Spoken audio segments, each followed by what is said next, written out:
చిన్న 3 ఆదేశాలు ఈరోజు ధ్యానించుకుందాం. మరి జ్ఞానము అంటే ఏంటి? జ్ఞానం యొక్క నిర్వచనం పరిశుద్ధ గ్రంథంలో ఉన్నది. సామెతలు 1:7 యెహోవా యందు భయభక్తులు కలిగి ఉంట జ్ఞానమునకు మూలం.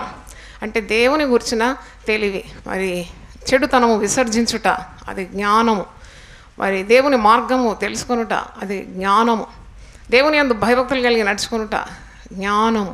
అంటే ఈ యొక్క పాప ప్రపంచంలో దేవుని జ్ఞానం కలిగి మనము బ్రతకాలి. దేవుని వాక్యము మనకు జ్ఞానాన్ని ఇస్తుంది. ఏ కార్యం చేయాలైనా కానీ జ్ఞానము కావాలి. కార్యసిద్ధికి జ్ఞానమే ప్రధానం అంట. ప్రసంగి 10:10 ఉంది. నీవు ఏదైనా పని పూనుకున్నావంటే దాంట్లో జ్ఞానం కలవాలి, జ్ఞానము కలిగి ఉండాలి. ఆ జ్ఞానాన్ని దేవుడే ఇస్తాడు. జ్ఞానము ఎక్కడ లభిస్తుంది? ఎక్కడ నీకు జ్ఞానము లభించదు. దేవుని యొద్దనే జ్ఞానము ఉన్నది. బుద్ధి జ్ఞాన సర్వ సంపదలు ఆయన యందు గుప్తములై ఉన్నది. దేవుని స్తోత్రం, హల్లెలూయా. ఎంతమంది సంతోషంగా ఉన్నారు ఆదేశాలు వినడానికి? హల్లెలూయా. చప్పట్లు కొట్టి దేవుని మహిమపరుద్దాం. హల్లెలూయా. మరి ఈ జ్ఞానము దేవుడు తన బిడ్డలకు అనుగ్రహిస్తాడు. సామెతలు 4:5 చూడండి. జ్ఞానము సంపాదించుకొను, బుద్ధి సంపాదించుకొను, నా నోటి మాటలను మరువకుము, వాటి నుండి తొలగిపోకు. ప్రావర్బ్స్ 4:5. అంటే ఇదొక ఆదేశం. It's a command in the Bible. నువ్వు జ్ఞానాన్ని సంపాదించుకోవాలి. చాలామంది వెండిని సంపాదించుకుంటారు, చాలామంది బంగారం సంపాదించుకుంటారు, కొందరు నగలు చేసుకోవడానికి వీధి వీధి తిరుగుతూ ఉంటారు, బట్టలు ప్రశస్తమైన వస్త్రాలు కొనుక్కోవాలని తిరుగుతూ ఉంటారు. కానీ ఇవన్నీ గతించిపోయేది. దేవుడు అంటున్నాడు, పరిశుద్ధ గ్రంథము ఏమి సెలవిస్తుంది? నువ్వేమి సంపాదించుకోవాలి? జ్ఞానం. కొందరు పేరు ప్రతిష్టలు సంపాదించుకోవాలని, కొందరు తమ శరీరాలను పుష్టిగా ఉంచుకోవడానికి ఉన్న ప్రయత్నాలు, అందంగా కనబడడానికి ఉన్న ప్రయత్నాలు. కానీ వీటన్నిటికంటే మించింది దేవుని యొద్ద నుండి నీకు అనుగ్రహింపబడే జ్ఞానం. వాక్యం ఏమంటుంది? నువ్వు జ్ఞానాన్ని సంపాదించుకోవాలి. డబ్బు సంపాదించుకోవడానికి ఎన్ని ప్రయత్నాలు కదా, కానీ వాక్యం ఏమంటుంది? నువ్వు దేవుని వెతుకుతే నీకు ఇవన్నీ కూడా అనుగ్రహిస్తాడు, జ్ఞానం ఇస్తాడు. జ్ఞానాన్ని సంపాదించుకో, బుద్ధిని సంపాదించుకో. దేవుని నోటి మాటలు నీవు మరవకు. హృదయం అనే పలక మీద దేవుని మాటలు నీవు రాసుకుంటే నీ అడుగులు జారవు. దేవుని స్తోత్రం, హల్లెలూయా. అది కుడికైనా ఎడమకైనా నువ్వు తిరిగితే వెంటనే నీ చెవులకు వెనక నుండి ఒక శబ్దము వినబడుతుంది. ఏంటంటే ఇదే త్రోవ, దీనిలో నీవు నడుచుకో, నీ కాలు చిక్కబడకుండానట్లు. మరి ఎక్కడ నీవు ఇరుక్కోకుండా, శత్రువుకు ఎరకాకుండా, పగవానికి నీవు చిక్కకుండా కాపాడేది జ్ఞానం. తెలివిలేని వారే పాపం చేస్తారు. జ్ఞాన హృదయులు పాపానికి దూరంగా ఉంటారు. జ్ఞానం కలిగిన వారు దేవుని చిత్తాన్ని వెతుకుతారు. నేను జ్ఞానిని కదా అని నీవు అనుకోనకూడదు. ఈ లోకరీతిగా ఉన్న జ్ఞానం కాదు, దేవుని యొద్ద నుండి నీకు జ్ఞానం రావాలి. జ్ఞానం సంపాదించుకో, బుద్ధి సంపాదించుకో, దేవుని మాటలు మరవకు, వాటి నుండి నీవు తొలగిపోకని ఆదేశం మొదట మరి మీకు తెలియజేస్తున్నాను.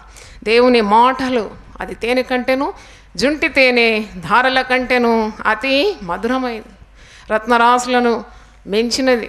బంగారము వెండి, వేల కొలది వెండి బంగారు నాణముల కంటే నీవిచ్చిన ధర్మశాస్త్రము గొప్పది. కాబట్టి జ్ఞాన హృదయం కలిగి దేవుణ్ణి అనుసరించడం,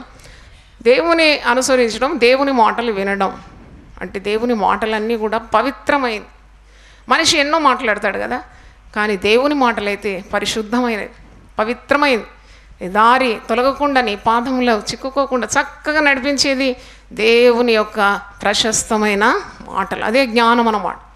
దేవుని మాటలంట 1,000,000 రూకల మూట అంట. దేవుని స్తోత్రం, హల్లెలూయా. ఒక్కొక్క దేవుని మాట ప్రశస్తమైంది కాబట్టి అవి సంపాదించుకోవాలి. హృదయము మరి నిండుగా దేవుని మాటలు ఉండాలి. పరిశుద్ధ గ్రంథంలో ఒక మాట ఉంది, సామెతలు 4:20 చదవండి. ప్రావర్బ్స్ 4:20-21. నా కుమారుడా, నా మాటలను ఆలకింపుము, నా వాక్యములకు నీ చెవి ఒగ్గుము, నీ కన్నుల ఎదుట నుండి వాటిని తొలగిపోనీయకుము, నీ హృదయమందు వాటిని భద్రము చేసుకొను. దొరికిన వారికి అవి జీవమును, వారి సర్వ శరీరమునకు ఆరోగ్యమును ఇచ్చును. దేవుని స్తోత్రం, హల్లెలూయా. సర్వ శరీరానికి ఆరోగ్యం ఇచ్చేదే దేవుని మాటలు. ఆ మాటల్లోనే దేవుని యొక్క జ్ఞానం ఉన్నదని మనము అర్థం చేసుకుంటున్నాం. నీతిమంతుడు దేవుని మాటలు వింటాడు, నీతిమంతుల మార్గం అంతకంతకు తేజరిల్లుతుంది. పట్ట పగలగు వరకు వేకువ వెలుగు తేజరిల్లినట్లు నీతిమంతుల మార్గము అంతకంతకు తేజరిల్లని 18వ వచనంలో ఉన్నది. అంటే దేవుని యొక్క జ్ఞానం కలిగిన వారు చెడుతనానికి దూరంగా ఉంటారు. వారి మార్గం అంతా ప్రకాశిస్తుంది. వారు మరి నీతి మార్గంలో నడుస్తున్నారు. అదే జ్ఞానం అన్నమాట. నీతిని ప్రేమించి దుర్నీతిని ద్వేషించడం. నీవు నీతిని ప్రేమిస్తున్నావు, దుర్నీతిని ద్వేషిస్తున్నావు కాబట్టి నీ చెలికాండ్రు అందరికంటే హెచ్చగునట్లు నిన్ను ఆనంద తైలముతో నేనేం చేస్తాను, నిన్ను అభిషేకిస్తాను. అదే జ్ఞానం. మరి ఇక్కడ జ్ఞానము లేని భక్తిహీనుల మార్గము గాఢంధకారం అని 19వ వచనంలో ఉన్నది. తాము దేని మీద పడున్నది వారికి తెలియదు. కనుక నీ హృదయము నిండుగా దేవుని మాటలతో నింపుకోవాలి. దేవుని స్తోత్రం. హృదయము నిండిన దాన్ని బట్టి నోరు పలుకుతుందట. కాబట్టి హృదయం నిండా దేవుని మాటలు ఉండాలి. దేవుని మాటలు మనకు జీవాన్ని ఇస్తుంది. దేవుని మాటలు మనకు ఆరోగ్యం ఇస్తుంది. దేవుని మాటలు మనల్ని మరి శ్రేష్టమైన చక్కని మార్గంలో నడిపిస్తుంది. 23వ వచనం చూడండి. నీ హృదయంలో నుండి జీవధారలు బయలుదేరు. కాబట్టి అన్నిటికంటే ముఖ్యంగా నీ హృదయమును భద్రముగా కాపాడు. అది జ్ఞానం అన్నమాట. ఈ హృదయానికి మరి ఈ మాటలు అవసరం. హృదయము అన్నిటికంటే మోసకరమైనది, ఘోరమైన వ్యాధికలేదు. కాబట్టి హృదయాన్ని భద్రంగా కాపాడుకోవాలి. మనం చర్మం కాపాడుకోవడానికి, ముఖం కాపాడుకోవడానికి, మనం వెంట్రుకలు కాపాడుకోవడం, ఒళ్ళు కాపాడుకో ఎన్ని ప్రయత్నాలు. కానీ అన్నిటికంటే భద్రంగా దేన్ని కాపాడుకోమంటున్నాడు? హృదయాన్ని. చప్పట్లు కొట్టి దేవుని స్తుతిద్దాం. అన్నిటికంటే భద్రంగా నీ హృదయాన్ని కాపాడుకో. మరి మూర్ఖపు మాటలు నీ నోటికి రానియ, పెదవుల నుండి కుటిలమైన మాటలు రానియ. మరి ఇవన్నీ సామెతల గ్రంథంలో ఉంది. జ్ఞానం ఎక్కడ లభిస్తుంది? దేవుని యొద్ద లభిస్తుంది. మీలో ఎవరికైనా జ్ఞానము కొదువుగా ఉంటే ఎవరిని అడగాలి? దేవుని అడగాలి. ఏ మార్కెట్లో మరి ఏ సంతలో దొరకదు ఇది జ్ఞానం. ఎంత డబ్బు పెట్టినా జ్ఞానం దొరకదు. దేవుని యొద్ద నుండి జ్ఞానం పొందుకోవాలి. మీలో ఎవరికైనా జ్ఞానం కొద్దు ఉంటే వాడు నన్ను అడగవాలని యాకోబు 1:5 ఉంది. నేను ఎవరిని గద్దింపక అందరికీ ధారాళంగా జ్ఞానము ఇస్తాను. కనుక జ్ఞాన హృదయము కలిగి మనము ప్రవర్తించాలి అని అంటే, మన మార్గము తేజరిల్లాలంటే తప్పకుండా దేవుని యొక్క జ్ఞానము అడగాలి. సామెతలు 2లో ఒక మాట ఉంది చూడండి. 2 నుండి చదువుతున్నాను. జ్ఞానమునకు నీ చెవియొగ్గి హృదయపూర్వకంగా వివేచన అభ్యసించినట్లా, తెలివికై మొరపెట్టినడలా, విమోచనకై మనవి చేసినడలా, వెండిని వెతికినట్లు దాన్ని వెతికినడలా, దాచబడిన ధనమును వెతికినట్లు దాన్ని వెతికినట్ల, యెహోవా యందు భయభక్తులు కలిగి ఉండుట ఎట్టిదో నీవు గ్రహించేదు. దేవుని గురించిన విజ్ఞానము నీకు లభించును.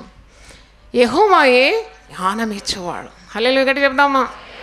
కొందరు పిల్లలు ఊరికే తిడుతూ ఉంటారు. నేను ఎప్పుడు చెప్తాను అలాంటి తల్లిలో, పిల్లల్ని ఎప్పుడు తిట్టకూడదు. నీ గర్భఫలము యెహోవా ఇచ్చు అంత భద్రంగా కాపాడాలి.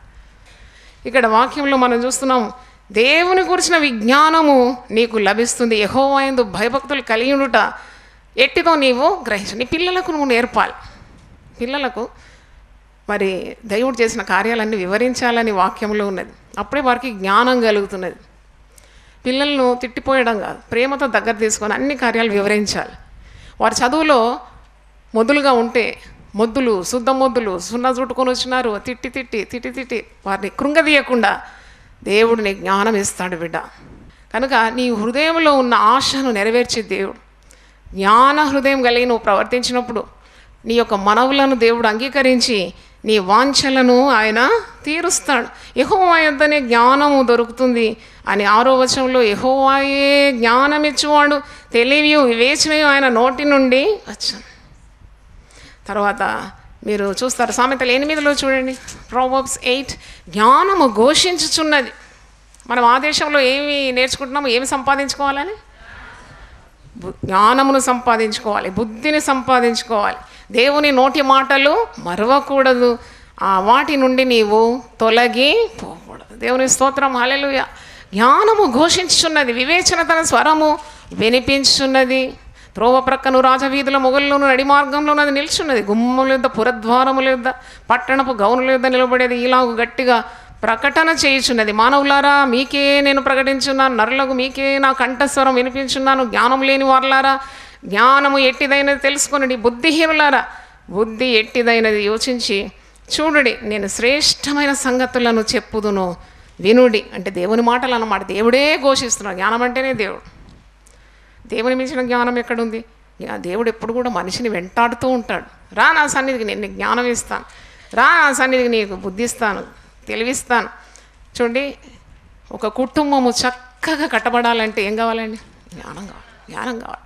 ఎంతమంది ఆస్తిపరులున్నా, పేరు ప్రతిష్టలున్నా, గొప్ప గొప్ప ఉద్యోగులున్న కుటుంబాలు చెల్లా చెదరైపోతుంది. అందుకే పరిశుద్ధ గ్రంథంలో ఉంది, జ్ఞానవంతురాలు తన ఇల్లు ఏం చేస్తుందట? కట్టుకుంటుంది. ఎందుకంటే జ్ఞానం పొందుకుంటుంది. దేవుని నోటి మాటలు ఆమె హృదయంలో భద్రపరుచుకుంటుంది. సమస్య రాగానే దేవుని జ్ఞానంతో వ్యవహరిస్తుంది. మూర్ఖంగా మాట్లాడదు. అదే మూఢురాలైతే తన కాపురాన్ని ఏం చేస్తుంది? ఊడబెరుక్కుంటుందట. కార్యసిద్ధికి జ్ఞానమే ప్రధానం. కనుక ఏ పనికైనా జ్ఞానం కావాలి. కనుక ఈ జ్ఞానాన్ని నీవు అడిగి పొందుకోవాలి. ఇక్కడ వాక్యంలో 14 చూడండి, ఆలోచన చెప్పుట లెస్సైన జ్ఞానము నిశ్చయం నా వశము, జ్ఞానాధారము నేనే, పరాక్రమము నాదే. ఇంకెవరిది కాదు, దేవుడే అన్నమాట నీకు జ్ఞానాధారం. పరాక్రమము దేవునిదే. నా వలన రాజులు ఏలుదురు. 17 నన్ను ప్రేమించు వారిని నేను ప్రేమించాను. జ్ఞానాన్ని నువ్వు ప్రేమిస్తే జ్ఞానము నిన్ను ప్రేమిస్తుంది. నన్ను జాగ్రత్తగా వెతుకువారు నన్ను కనుగొందురు. ఐశ్వర్య ఘనతలు స్థిరమైన కలిమియు నీతియు నా యుద్ధనున్నది. మేల్మి బంగారము కంటేను అపరంజి కంటేను నా వలన కలుగు ఫలము మంచిది. ప్రశస్తమైన వెండి కంటే నా వలన కలుగు వచ్చుబడి దొడ్డది. 21 చూడండి, నన్ను ప్రేమించు వారిని ఆస్తికర్తలుగా వారి నిధులను నింపు. తెలివిలేని వారు ఎన్నెన్నో స్కీమ్స్లో జాయిన్ అవుతారు. దేవుని చిత్తాన్ని వెతుకరు. ఆ చిట్టి ఈ చిట్టి పట్టుకుంటారు. ఆఖరికి కుచ్చుటోపి తగిలించుకుంటారు. అన్ని మోసాలకు గురవుతారు. కానీ దేవుని వెతికితే ఇవన్నీ నీకు దేవుడు అనుగ్రహిస్తాడు. దేవుని స్తోత్రం. ఆయనను వెతికే వారికి ఆయన జ్ఞానంతో పాటు ఐశ్వర్యం, ఘనత, సంపద అన్నీ ఇస్తాడు. సొలొమోను దేన్ని అడిగినాడు? జ్ఞాన హృదయం దయచేయమని ప్రార్థించినాడు. దేవుడు చాలా సంతోషపడినాడు. అంటే నాకు అనిపిస్తుంది, ఈ లోకంలో నువ్వు దేన్ని అడిగినా దేవుడు అంత సంతోషపడేమో. దేవా నాకు జ్ఞానం దయచేయమని ప్రార్థన చేస్తే దేవుడు చాలా సంతోషించి జ్ఞానంతో పాటు ఇంకా ఏవేవో సమస్తము నీకు సమకూరుస్తాడు. దేవుని స్తోత్రం. సామెతలు 31:26 ఉంది, ఆమె జ్ఞానము కలిగి తన నోరు తెరుస్తున్నాడు. ఎడపెడ మాట్లాడదన్నమాట. ఒకరికి ఎంత తెలివి ఉందో వారి నోటిని బట్టి మనం గమనిస్తాం. తెలివి లేని వాడు ఊరికే మాట్లాడుతూ ఉంటాడు. ఊరికే మాటలు. Empty minds make much noise అన్నమాట. చటర్ బాక్స్ అంటారు స్కూల్లో అయితే. చటర్ బాక్స్ అంటే నోటికి కళ్ళెం లేకుండా మాట్లాడుతూనే ఉంటారు. ఎన్నెన్నో చిక్కులు పడుతూ ఉంటారు కదా. తెలివి కలిగి మితముగా మాట్లాడేవాడు మహా వివేకి అంట. ఎంత కావాలో అంతే మాట్లాడాలి. అది జ్ఞానం అన్నమాట. ఎలా ప్రవర్తించాలి? జ్ఞానం. భర్తతో ఎలా మాట్లాడాలి? జ్ఞానం. పిల్లలతో ఎలా ఉండాలి? జ్ఞానం. భార్యతో ఎలా ఉండాలి? జ్ఞానం. ఇదంతా దేవుని యుద్ధ నుండి నీకు లభిస్తుంది. ప్రార్థన చేయాలి. ఉద్యోగంలో ఎలాగో పని చేయాలి? జ్ఞానం. నీకు డ్రైవింగ్ చేయాలంటే కూడా దేవుడు ఇస్తాడు. కంప్యూటర్ నాలెడ్జ్ కావాలంటే దేవుడు ఇస్తాడు. ఎందుకు నువ్వు ఏరోప్లేన్ నడిపించాలంటే కూడా దేవుడు నీకు జ్ఞానము ఇస్తాడు. నేనైతే నమ్ముతున్నాను. దేవుని స్తోత్రం. మనకు విశ్వాసం లేకుండా పొందుకోలేమో, కానీ విశ్వాసం ఉంటే నీకు అన్నీ కూడా దేవుడు అనుగ్రహిస్తాడు. జ్ఞానం సంపాదించుకో. వెండిని సంపాదించుకుంటే జ్ఞానం సంపాదించుకుంటా, మేలు బుద్ధి సంపాదించుకో. దేవుని నోటి మాటలు మరవకు, వాటి నుండి నీవు తొలగిపో. 2వ ఆదేశం సామెతలు 4:6, జ్ఞానమును విడవకయుండిన ఎడల అది నిన్ను కాపాడు, దాన్ని ప్రేమించిన ఎడల అది నిన్ను రక్షించును. చూడండి, జ్ఞానాన్ని నువ్వు విడవక ఉంటే అది నిన్ను కాపాడుతుందండి. Wisdom always protects an individual. అది నిన్ను భద్రంగా కాపాడుతుంది. మరి నువ్వు ఎక్కడ కూడా మరి నీకు ఆపద రాకుండా, అపాయం రాకుండా ఆ జ్ఞానం నిన్ను ఎల్లవేళలా కాపాడుతుంది, సంరక్షిస్తుంది. జ్ఞానాన్ని ప్రేమిస్తే అది నిన్ను రక్షిస్తుంది. వాక్యంలో మనం చూస్తున్నాం, హోసేయ 4:6, నా జనులు జ్ఞానము లేక వారు ఏం చేస్తున్నారు? నశించిపోతున్నారు. My people perish because lack of wisdom. జ్ఞానం లేదు, వారి నశించిపోతున్నారు. ఈ జ్ఞానాన్ని దేవుడు మనకు అనుగ్రహించాలి. జ్ఞానము. యోబు 28:28 ఒకసారి చూడండి. ఇక్కడ జ్ఞానం గురించి మంచి నిర్వచనం ఉంది. జోబ్ 28:28. మరియు యెహోవా యందలి భయభక్తులే జ్ఞానమని, దుష్టత్వము విడిచుటయే వివేకమనియు ఆయన నరులకు సెలవిచ్చాను. దేవుని యందు భయభక్తులు కలిగినట అది జ్ఞానము, దుష్టత్వం విడుచుట అది వివేకమని నరులకు ఆయన సెలవిస్తున్నాడు. ఈ 28వ అధ్యాయం మీరు చదవండి, మీకు హోంవర్క్ ఇస్తున్నాను. యోబు 28. జ్ఞానం ఎక్కడ లభిస్తుంది? అగాధం అంటుంది అది నాలో లేదని. 14వ వచనం సముద్రం అంటుంది నా యుద్ధ లేదని. 15వ వచనం సువర్ణము దానికి సాటి అయినది కాదు, దాని విలువ కొరకు వెండి తూచరాదు. అది ఓఫీరు బంగారమునకైనను విలువగల గోమేధికమునకైనను నీలమునకైనను కొనబడినది కాదు. చక్కగా జ్ఞానం గురించి మరి ఇక్కడ రాస్తుంది. దేవుని యొద్ద నుండే మరి జ్ఞానము. 23వ వచనం చూడండి, దేవుడే దాని మార్గమును గ్రహించును, దాని స్థలము ఆయనకే తెలియను.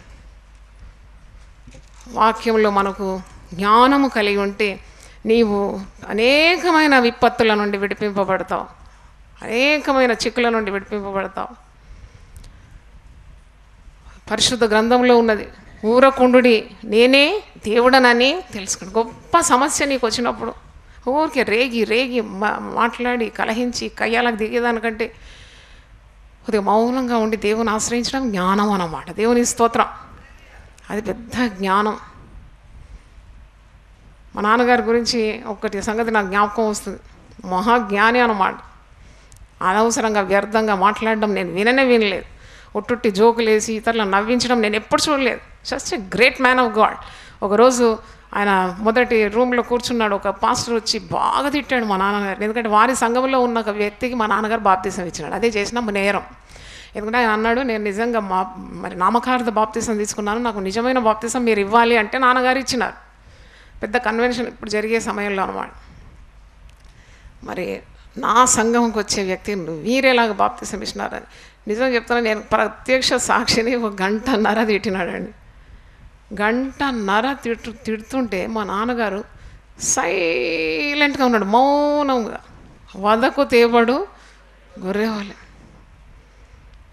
బాధింపబడినను నోరు తెరవలేదు. హృదయంలో బాధ ఉందేమో కానీ ఒక చిరునవ్వుతోటి, జస్ట్ ఒక స్లైట్ స్మైల్ తోటి జస్ట్ సైలెంట్ అన్నమాట.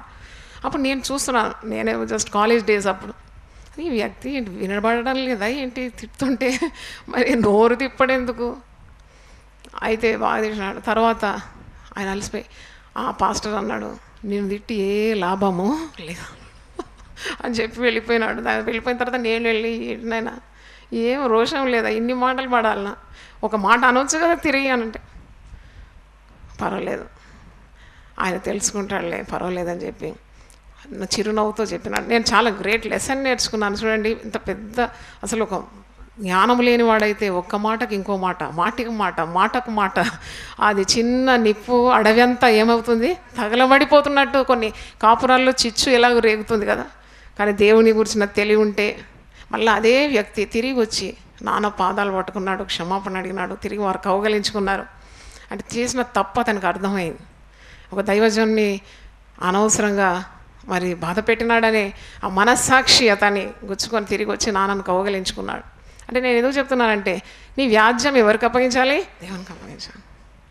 ఆయన పరిశోధింపజాలని మహాకార్యములను లెక్కలేనన్ని అద్భుత క్రియలను మన జీవితంలో తప్పకుండా చేస్తాడు. కనుక జ్ఞానము దాన్ని విడవకుంటే అది నిన్ను కాపాడుతుంది.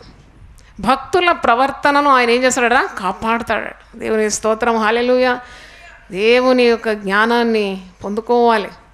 మరి మూడవది కూడా నేను చెప్తున్నాను, సామెతలు 4:7, జ్ఞానమును సంపాదించుకొనుటయే జ్ఞానమునకు ముఖ్యాంశము, నీ సంపాదన అంతా ఇచ్చి బుద్ధి సంపాదించుకోను. చూడండి, nothing is greater than getting wisdom.